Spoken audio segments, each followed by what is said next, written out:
Alright, down to the final 6. These are all fantastic albums, definitely 9s and 10s. But before I get into them, I actually have 2 more honorable mentions that I didn't get to in the last video. The first one is The Stage by Avenged Sevenfold. A shout out to my friend David for recommending this one, otherwise I probably would not have even bothered to listen to it. Avenged Sevenfold lost me with Hail to the King. That was a completely boring album, but this one is actually, it's surprisingly progressive. The production's really good, you can hear all the instruments really well. It's just a very well done album. They really surprised me with this one. Second honorable mention goes to Unlimited by Bass Nectar. If you like EDM and you haven't heard this yet, go listen to it. Huge thanks to my dad for recommending this one. I've been a fan of Bass Nectar for a while, but hadn't listened to this new one until a few months ago. But it's probably one of the best EDM albums of 2016. I say probably because, I don't really listen to a lot of EDM, but I did really enjoy this album, and I think a lot of other people will too. So at number 6 we have Mariner, which is a collaboration album between Cult of Luna and Julie Christmas. Cult of Luna has always been a band that, rather than using metal to create an aggressive sound, they use it to tell kind of a deeper story and express a plethora of different emotions by creating waves between a heavy and crushing sound and a more light and atmospheric sound. And with this approach, they've often been classified under the label post-metal. Now, this isn't a term that I usually like to throw around because I do feel like it's kind of pretentious, but if there's any album of theirs that truly deserves the label post-metal, it's this one. Their past work was great too, but none of it really hits me emotionally the way that this album does. There's only 5 tracks here, but they're really long tracks. Each one is more than 8 minutes, in fact. And when you listen to the album as a whole, it feels less like a collection of songs and more like an experience. This is really one of those albums where you can immerse yourself into the music. It's a beautifully written album, which is something I really can't say about any other metal album besides maybe Pelagio by the Ocean. And similarly to Pelagio, each section of this album really fits perfectly together and sort of tells a story. But of course the main thing that makes this album stand out is the featured vocalist here, Julie Christmas. And she's someone who I hadn't heard of before the album came out, but she's been a singer for a few other metal bands and released a few solo albums as well. And her vocal performance on this album really blew me away. I feel like she adds a lot of emotional and dynamic range to the music, which Cult of Luna has had in the past, but not quite to this extent. So if you're into music that's dark and emotionally powerful, definitely check this one out. It's a masterpiece, and I think it's one of the most interesting metal albums I've heard in a long time. On to number 5, we have the legendary hip-hop group A Tribe Called Quest with their first album in 18 years, titled We Got It From Here, Thank You For Your Service. Now, A Tribe Called Quest should be a familiar name for anyone who's into hip-hop. They were probably one of the most influential groups of the 90s, and they were one of the first to have a more jazzy and instrumentally layered sound in hip-hop. Sort of in the same vein as other hip-hop groups of the time like the Far Side and the Roots, just a more laid-back approach. So the group broke up in 1998, but they reunited in 2015 to make this new album, and unfortunately during the making, one of their members, Fife Dog, passed away. But this didn't stop the remaining members from finishing the album up, and a lot of Fife's recorded verses still made it onto the album, as well as his idea for the title. Despite all this, and despite the long hiatus they took, this turned out to be an incredible album. It's about an hour long and it spans 2 discs, but it stays great the whole way through, which is actually saying a lot considering I don't usually listen to a hip-hop album the whole way through. I get bored within 3 or 4 tracks, but this one actually managed to hold my interest. The whole album's super diverse. There's some tracks that are more hard-hitting and direct, like We the People, and there's some more mellow tracks as well, like Solid Wall of Sound and Enough. And the beats on these tracks all really stand out. Tribe has always been known for their vibrant instrumentation, and on this album they actually pull in some interesting features. There's a few tracks here that have Jack White on guitar and vocals. One of the tracks here features him, as well as some piano and vocals from Elton John. And that one's called Solid Wall of Sound. This is one of my favorite tracks on the album. It's a bit calmer than the other tracks, has kind of an almost atmospheric feel. It's a little bit slower. And it's just one of the many examples of how this album sort of pushes hip-hop's boundaries, just like all their other work has in the past. Some of my other favorites on here are We the People, Melatonin, Black Spasmatic, and Conrad Tokyo. And even though there are a couple tracks on here that I wasn't really feeling, considering it's a 2-disc, hour-long album, I'm really not going to hold that against them. Overall, it is an excellent album, and I think it'll appeal not only to people who already like the band or people who are already into hip-hop, but really to anyone who's looking for good music. It's just experimental enough while still remaining accessible. And it's incredible how after an 18-year hiatus, they're still able to put out something that's original and artistic, and something that really expresses themselves. Number 4 on the list, we have Vektor with Terminal Redux.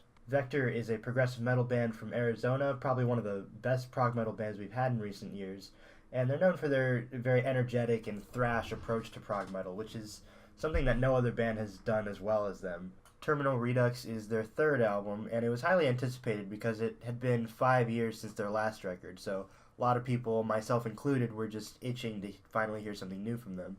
And I gotta say, this might be their best album yet. There's so much detail and nuance in the music that every time I listen to it, I find something new to appreciate. The whole album feels very adventurous. It feels kind of like a journey through space, which I think is what they were trying to do with this album.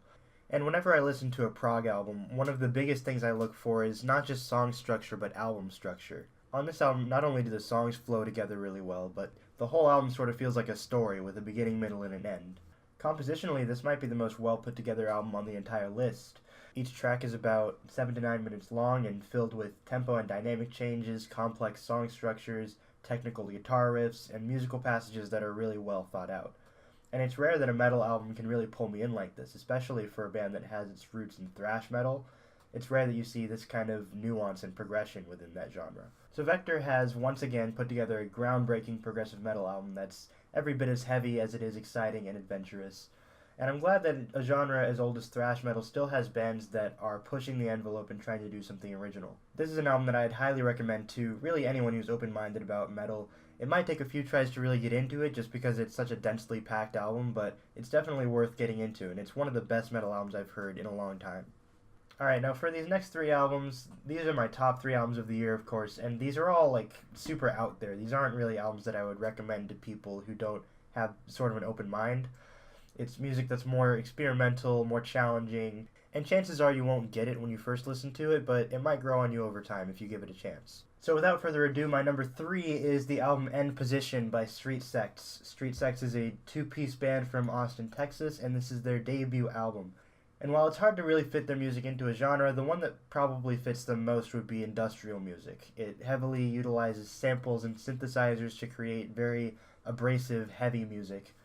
And if you're like me and you're constantly on the search for music that's more hard-hitting, more raw, and just real sounding, it really doesn't get any better than this. It's not an album that focuses very much on melody. Their approach is very percussive and electronic. That being said, the vocals do play a big part in this as well. There's some screamed vocals as well as sung vocals, and the vocal delivery really helps bring out the tortured feel that this album has, in addition to all the noise in the background. Despite the entire album having a dark tone, the way that they blend so many musical elements together from other styles creates a surprising variety of sound even within this dark tone. There's some tracks on here that have a more chaotic and vicious sound, as well as others that have a more minimalistic, eerie sound. But it all fits together to create an atmosphere that's very intense. And I think that with everyone going on about how terrible of a year 2016 is, this is the album that the year sort of needed. I guess you can think of this as the soundtrack to 2016. It's music that leaves you with a plethora of negative emotions, from anger and frustration to hopelessness and depression. I definitely recommend this to anyone who likes their music harsh and experimental. It's definitely not for everyone, but I personally love it, and it's one of the most unique albums that I've heard in a while. It's also a pretty short album. It's only 33 minutes, so it's very direct and to the point. But I could keep going on and on about how perfect this album is. Really, you just have to listen to it if you want to know what I'm talking about. It's kind of hard to describe in words. On to number 2. Now, this is the one album that anyone who knows me well enough should have guessed would be somewhere on this list. This is probably my favorite band of all time. They are revolutionaries when it comes to experimental music. I'm talking about Death Grips with the new album Bottomless Pit. Now, Death Grips is a band that's not easily summed up in a few sentences, but I'm going to try. Musically, they don't really sound like anyone else. They're like hip-hop fused with industrial and kind of a raw, noisy aggressiveness. Their music is very visceral and intense, but somehow it still manages to be catchy, at least once you get into it. And this punk aggression that they have is not only shown in their music, but in their overall image as well, including their intense live energy, their bizarre visuals, their not safe for work album covers, as well as just the way they go about doing things as a band. And they tend not to give any explanation for anything they do, create, or post on social media. In a way, they let their artwork speak for itself. Now, of course, I don't just love Death Grips for their individualism and defiance. I love them for their music, first and foremost. On every album, they try to express a different side of themselves, experimenting with various different sounds and styles. For example, their first album, Ex-Military, had a very raw and straightforward feel, using lots of samples and minimalistic production, whereas with The Money Store, it had a lot more layering to it, it was very EDM focused, and the instrumentation was a bit more complex. On this new album, which is their 6th album so far, they seem to have brought back the layered EDM sound that The Money Store had. It's very lively, it's very high energy, and the beats are just as heavy as you'd expect from a Death Grips album. Where this album shines the most is in the diversity of the songs. Each track here offers sort of a different experience. The first track, Giving Bad People Good Ideas, opens with some distorted guitars and blast beats, kind of like a metal song, which is something that they haven't really done before. So it sort of surprised me when I first put it on. But this track really gets the energy going right from the start, and it sets the album up to be an exciting listen. The rest of the songs continue with this intense, explosive sound, and the production here is top-notch. You can really hear every detail in the mix. My favorite songs on the album are tracks 3 through 5, Spikes, Warping, and Eh. To me, this part of the album stands out because all 3 songs complement each other really nicely. Spikes is kind of this mid-tempo dance banger that's one of the catchiest songs Death Grips has written. Warping is a much slower track that's punchier and really bass-heavy. And then Eh is kind of the break in the album. It has a bit of a calmer tone, there's this cool synth lead throughout the song, and Ride's vocals are much more laid back. He's no longer yelling like he is in the other songs. And so these aren't the only tracks that I think fit together nicely. Really, the whole album is structured very well, but these are the 3 tracks that stood out to me personally. Alright, so I don't want to spend too much time talking about this band and this album, so to wrap it up, if you haven't heard of Death Grips before, Bottomless Pit is not a bad place to start. Death Grips is certainly an experience like no other. They have an energy that, in my opinion, is unmatched in any other band that I've listened to. They're certainly not for everyone, but I highly encourage you guys to check them out. So when I put this list together back in December, I actually revealed the list on my Facebook page before I released any of the videos. This is because the Needle Drop Top 50 Albums video is about to come out, and I predicted that my list would end up looking similar to his. Since some people know I'm a huge fan of his channel, I didn't want it to appear that his list influenced mine. Well, it's a good thing I did this because it turns out that Anthony Fantano and I gave our Album of the Year award to the same album, and that album is Atrocity Exhibition by Danny Brown. Danny Brown is a rapper from Detroit who I was not very familiar with prior to this album, but because I love this album so much, I just had to go back and listen to some of his earlier work. Most of the stuff he's done in the past has been pretty straightforward. He tends to make songs for a hip-hop/dance audience, but even within this style, I think he's done some groundbreaking work. I just started listening to his last album, Old, and there's a lot of really great songs on here. Danny Brown has a great flow, and a lot of the beats on here are super creative. But while his past work has some great dance songs, it wasn't really until Atrocity Exhibition that he started really pushing boundaries. This album has more of a post-rock/experimental hip-hop style, and experimental hip-hop for me has always been kind of hit or miss. Obviously I love Death Grips, and there's a few other albums in the genre that I think are great, such as Mad Villainy and Rat King's So It Goes, but there's always been a lot of other bands in the style that I can't really get into, like Clipping and Shabazz Palaces. So going into this album, after seeing the review and knowing that it was an experimental hip-hop album, I still wasn't initially convinced that I was going to like it. Needless to say, the album exceeded my expectations, but it wasn't really until about halfway through the album that I started to get into it. The beats are unlike anything I've ever heard. There's so many weird instruments and samples thrown in, and just a variety of different textures and moods. It really makes this whole thing a mind-expanding listen. Danny's vocal delivery is kind of cartoony and over the top. Kind of reminds me of Lil Wayne or even Be Real from Cypress Hill, who is featured on this album. But despite the silly-sounding voice, a lot of the lyrics here seem really personal and dark. Now, I'm not much of a lyrics person. In fact, I usually don't pay attention to lyrics at all. And the rare times I do notice lyrics, I usually have to look them up just to make sense of what I'm hearing. But from what I've heard, a lot of the lyrics on this album deal with drug abuse, loneliness, paranoia, and other dark subject matters. The first track is called Downward Spiral, which is a fitting title for the intro because the whole album sort of feels like a downward spiral into insanity. One of my favorite tracks, Pneumonia, has this bizarre music video where Danny is tied up in chains being lifted off the ground.